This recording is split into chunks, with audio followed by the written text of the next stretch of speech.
तो आज की इस वीडियो क्लास में हम ये देखेंगे for purchase in reissue of share का जो मतलब 1 से लेकर 15 तक पिछले वीडियो में इसका हम एक्सप्लेन कर चुके थे। और आज मेरा जो होगा यानी 16 से लेकर जो लास्ट क्वेश्चन इसका जो भी हो वहाँ तक चलेंगे।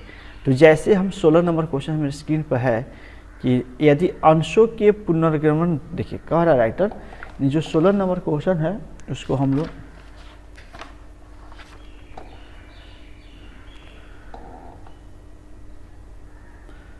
तो आज की इस वीडियो क्लास में हम लोग रीइश्यू से संबंधित जितने ऑब्जेक्टिव क्वेश्चन होंगे, फॉरफीचर से संबंधित जितने होंगे उसमें से जो 1 से लेकर 15 तक जो हम लोग देख चुके थे और आज हम लोग 16 से आगे क्वेश्चन चलेंगे।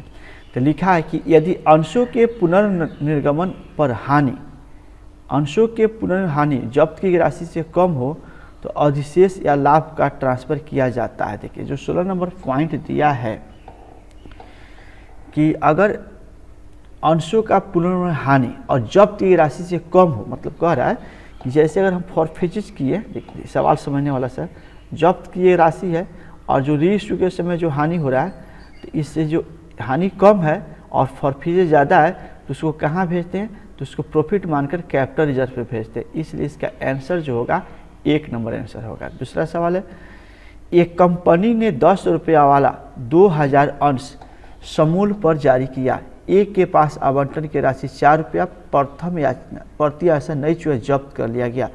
और देखिए और यहाँ पर जो सवाल है थोड़ा सा इस सवाल एक सवाल पीछे भी सवाल था, इसी सवाल के दरमियान में सवाल है। ये सवाल आज समझने की चीज़ है। लिख रहा है कि यहाँ पर ए के पास था आवंटन की राशि 4 रुपये प्रति अंश न चुकाई जाने के कारण जब्त कर लिया है। प्रति अंश 9 रुपये की दर से बेच दिया गया। अब देखिए ये जो सवाल होगा इसको समझना पड़ेगा। सबसे पहले यहाँ तो ये लिखा है कि आवंटन पर नहीं मिला, ठीक है, तो ये देखना होगा। जैसे 17 नंबर क्वेश्चन एक बार फिर हम पढ़ते हैं। 17 नंबर क्वेश्चन में लिखा है कि एक कंपनी ने प्रत्येक 10 रुपया वाला 2000 अंश को समूल पर जारी किया था।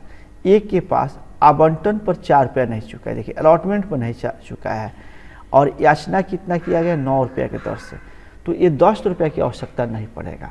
यानी मतलब हुआ कि हम लोग मांग किए थे उससे 9 रुपये के दर से, जिसमें वो 4 रुपया अलॉटमेंट पर नहीं चुका है। बात समझ आ गया। लेकिन यहाँ सवाल का आंसर क्या कह रहा है, सवाल कह रहा है जब्ती पर अंश पूंजी में क्या डेबिट किया जाना, मतलब अंश पूंजी के सामने क्या था। आपको मालूम है कि शेयर कैपिटल जो जब्त किया जाएगा उसके सामने 2000 गुने याचित राशि 9 रुपये के दर से गुना करेंगे। यानी कह रहा है कि जो जब्ती के समय शेयर कैपिटल के सामने कौन सा अमाउंट होगा, तो जितना शेयर है आप उतना शेयर का गुना कर उतने अमाउंट का गुना करते हैं जो मांग करते हैं। इसलिए 2000 गुने 9 कीजिएगा तो ये 18,000 आएगा, तो 18,000 आएगा तो इसलिए ये अमाउंट डी होगा। चलिए इसके बाद 18 नंबर क्वेश्चन, नेक्स्ट क्वेश्चन है 20 रुपया वाले 500 अंश 5 रुपया कटौती पर जारी किया गया। देखिए 20 रुपया वाला 500 अंश है और 5% कटौती पर जारी किया गया है। आवंटन अंतिम राशि क्रमशः 9 रुपया और 5 पर नहीं चुकाई जा रही जब्त कर लिया गया। अब देखिए सवाल बहुत अच्छा दिया है कि यहाँ 20 रुपया के दर से 5% कटौती का मतलब हुआ 1 रुपया। ध्यान रखें 1 रुपया डिस्काउंट होगा। यानी आप कहीं रफ करके देखेंगे ना तो 20 का 5% निकालेंगे तो ये कट के आएगा 1 रुपया, यानी 19 रुपया में इसको बेचना है। हम लोग को ध्यान रखना है डिस्काउंट का क्वेश्चन जो कि आप लोग पढ़ाया गया नहीं है। और यहाँ 9 रुपया अंतिम याचना की राशि क्रमशः 9 रुपया मतलब अलॉटमेंट और नहीं चुकाया जाने का जब्त कर लिया, तो जब्त अंश खाते में क्रेडिट की जाने वाली राशि। देखिए जो 18 नंबर सवाल का आंसर आपके बुक में दिया है, बी दिया है।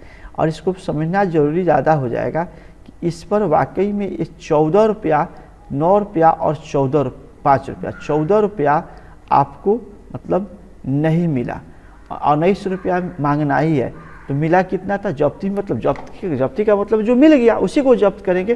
तो 20 रुपया का शेयर है, 20 रुपया का शेयर ढंग से सुनेंगे, आपको 1 रुपया छोड़ देना है, 1 रुपया छोड़ देना है, तो 19 रुपया लेना है, जिसमें से 14 रुपया नहीं मिला, तो मिला कितना 5 रुपया, मिला कितना 5 रुपया। और 5 रुपया गुना 500 शेयर कीजिएगा तो 2500 अमाउंट आएगा। यानी आपका कह रहा है कि जब्त राशि कितना होना चाहिए, तो 2500 आना चाहिए। यानी आपको 5 रुपये की दर से मिल रहा है, इसलिए 500 गुने 5 कहकर हम 4 पेजेज में ट्रांसफर करेंगे। मैथ है थोड़ा सा। 19 नंबर जो सवाल है, जे लिमिटेड ने 10 रुपया वाला 2000 अंश पुनः जारी किया, जिसके जब्ती खाते में 3000 क्रेडिट करके जब्त किया गया और 9 रुपये की दर से पूर्ण चुकता पर। देखिए यहाँ सवाल जो है, ये जो सवाल दिया है 19 नंबर, इसको थोड़ा सा एनालाइज करने वाला सी नंबर ऑप्शन का आंसर आपकी किताबों में दिया है, इसको सुनेंगे। पूछ रहा है पूंजी अंश खाते में, देखिए ट्रांसफर करने वाले जनरल रिजर्व में, तो कह रहा है यहाँ पर कि जब्ती खाता में हम क्या किए हैं, इसमें आपको 3000 रुपया क्रेडिट है जब्ती खाता में पहले से, ठीक है। ये 2000 शेयर 9 रुपये के दर से बेचा रहा है। देखिए आप थोड़ा सवाल समझिए, 9 रुपये के दर से जारी किया, दोबारा बेचा है, तो 9 रुपये के दर से 2000 शेयर बेचा रहा है। तो इसमें छोड़िए, इसको गोली मारिए, आपको 1 रुपया डिस्काउंट कर रहे हैं, 1 रुपया डिस्काउंट कर रहे हैं, मतलब 10 रुपये की चीज़ 9 रुपये में बेचे तो 1 रुपया डिस्काउंट कर रहे हैं। 2000 गुने 1 रुपया, नहीं 2000 रुपया डिस्काउंट कर रहे हैं, 2000 रुपया डिस्काउंट कर रहे हैं। और आपके जो सवाल में 3000 रुपया जब्त है, 2000 डिस्काउंट कर दिए, तो शेष राशि कहाँ जाएगा, लाभ में जाएगा, इसका आंसर सी होगा। यदि एक 10 रुपये वाला अंश जिस पर 8 रुपये प्रदत्त है जब्त कर लिया गया, तो इसका न्यूनतम पुनः कितना में जाए। देखिए ये बड़ी अच्छा सवाल, इसको याद रखिएगा। इसमें कम से कम आपको यहाँ लिख रहा है 20 नंबर सवाल में कि हम लोग 8 रुपये प्रदत्त है और जब्त कर लिए, 2 रुपया नहीं मिला, 2 रुपया नहीं मिला, मतलब हमको 10 रुपया लेना था और 8 रुपया मिल गया, 2 रुपया नहीं मिला, तो दोबारा इसको रीइशू किया जाए तो इसका कम से कम प्राइस कितना रखा जाए, तो जो 2 रुपया वो नहीं दिया है उतना ही पर जारी कर सकते हैं, उससे ज़्यादा जा सकते हैं, 3, 4, 5, 6, 7, 10 पर जा सकते हैं, लेकिन 2 रुपया से कम पर नहीं बेच सकते, इसलिए इसका आंसर डी होगा। जिसको ध्यान रखेंगे कि कोई कंपनी अपना शेयर जब्त करती है, आज मान लीजिए फाइनल पर 4 रुपया नहीं दिया शेयर होल्डर, तो दोबारा बेचना होगा तो कम से कम 4 रुपया में बेचना होगा, 5 रुपया, 6 रुपया, 7 रुपये में जितना बेचिए, लेकिन 4 रुपये से कम में नहीं जा सकते। 21 नंबर सवाल है, जे डेड कंपनी 10 रुपया वाला 100 अंश 2 रुपये के दर से अंतिम भुगतान नहीं कर जब्त कर दिया, मतलब 10 रुपये का दाम है, 2 रुपया नहीं दिया, सभी जब्ती 9 रुपये के दर से बेच दिया गया, ठीक है। तो अब देख रहा है, कह रहा है कि सभी, तो 100 गो शेयर है, 1 रुपया डिस्काउंट किया गया, 1 रुपया डिस्काउंट किया गया, और यहाँ 2 रुपया अंतिम पर नहीं दिया। देखिए सवाल, तो 8 रुपया दिया, नहीं 800 रुपया आपके पास जब्त खाता में है, जब्त खाता में 800 रुपया है, और 9 रुपये के दर से रिश्यू किया गया, तो 1 रुपया छोड़ा गया, तो 10 गुने 1 कीजिएगा, 1 रुपया की दर से 100 रुपया हानि हुआ, और 800 जब्त किए हैं और 100 रुपया हानि हुआ, तो 700 रुपया इसका आंसर होगा, इसका आंसर 1 होगा। चलिए, ये फॉरफिचर जो मैथ बताया जा रहा था उसी का सब सवाल है। उसके बाद दिखा रहा है, यदि 10 रुपया वाला अंश 1 रुपया प्रीमियम पर जारी किया गया और प्रीमियम सहित याचना की गई और प्रीमियम सहित 7 रुपये से भुगतान किया गया, जब के पूंजी खाते में क्या डेबिट करना चाहिए। देखिए, तो यहाँ पर जो 22 नंबर सवाल आपका दिया है, ये 1 नंबर आंसर दिया है। देखिए सीधा सा बात है, प्रीमियम के साथ है 10 रुपया 1 रुपया प्रीमियम, 9 रुपया मांग किया गया है, तो 9 रुपये में तो 1 रुपया प्रीमियम सहित है, तो 8 रुपये एक्चुअल राशि है, इसलिए हमको जब्ती के समय आपको शेयर कैपिटल में 8 रुपया से मल्टीप्लाई करना होगा। 10 रुपया दाम है, 1 रुपया प्रीमियम बेचना है, 11 रुपये में बेचना चाहिए, लेकिन हमारे ओर से अभी मात्र 9 रुपया मांग किया गया है, 9 रुपया मांग किया है, जिसमें 1 रुपया प्रीमियम की राशि है, इसलिए 8 रुपये एक्चुअल राशि है, तो 8 रुपये के दर से जब्ती में दिखाएंगे, शेयर कैपिटल बनाएंगे। तो 23 नंबर, जब तक जब्त अंश पुनः निगमित नहीं किया जाता है तो जब्त अंश खाते के शोध की स्थिति में दर्शाया जाता है। देखिए जो 23 नंबर सवाल दिया है, इस सवाल याद है रखना पड़ेगा, जब्त किया गया राशि को जब तक दोबारा नहीं बेचा जाए तो उसको अंश खाते के कहाँ दिखाया जाता है, तो उसको अंश खाते को दो चुकता पूंजी के भाग में दिखाया जाएगा, पेड अप अमाउंट में दिखाया जाएगा, याद रखिए चुकता पूंजी में दिखाया जाएगा। दूसरा, जब्त किए गए अंश पुनर्निगमन के पश्चात हरण कर शेष ट्रांसफर किया जाता है। जब्त किए गए अंश को पूरा जो दोबारा बेच दिया जाए, जो लाभ उसको कहाँ करते हैं, तो उसको हम लोग यहाँ पर कैपिटल रिजर्व पे भेजते हैं, इसके लिए इसका 24 का आंसर बी होगा, 24 का बी होगा, कैपिटल में भेजते हैं, याद है आप मैथ बनाते तो ये सब होता था। अंश का हरण किया जा सकता है कब? सभा में न उपस्थित होने में नहीं। मांग की राशि भुगतान नहीं कर देगी, एकदम ए वाला सी। जब हम मांग करें और वो राशि शेयर होल्डर नहीं दे तो हम उसको चाहे तो जब्त कर सकते हैं। अंश हरण जब्त खाते से चिट्ठी में दर्शा दे, कह रहा है कि अंश हरण जब्त खाते का राशि कहाँ ट्रांसफर किया जाता है, कहाँ दिखाया जाता है? तो संचय और सरप्लस में दिखाया जाता है। याद रखने वाला चीज़ है, ये रिजर्व एंड सरप्लस के अंतर्गत दिखाया जाता है। 27 नंबर क्वेश्चन में अमृत लिमिटेड 20 रुपया अंश के प्रत्येक 10 रुपया हरण कर लिया गया, जिनमें 4 रुपये प्रति अंश चुकाए गए थे। कंपनी कम से कम कितनी वसूली करना चाहिए? देखिए कह रहा अमृत कंपनी 20 रुपया के दर से 10 रुपया हरण कर लिया, प्रत्येक 10 रुपया के प्रत्येक 10 रुपया के दर से हरण करिए, तो कम से कम इसको कंपनी कम से कम वसूल करना चाहिए। 20 अंशों को प्रत्येक 10 रुपये में हरण किया गया, 4 रुपये नहीं चुकाया। देखिए 4 रुपये नहीं चुकाया तो कम से कम 4 रुपये के दर से, जितना नहीं चुकाया उससे कम में नहीं जा सकते, उससे कम में नहीं जा सकते।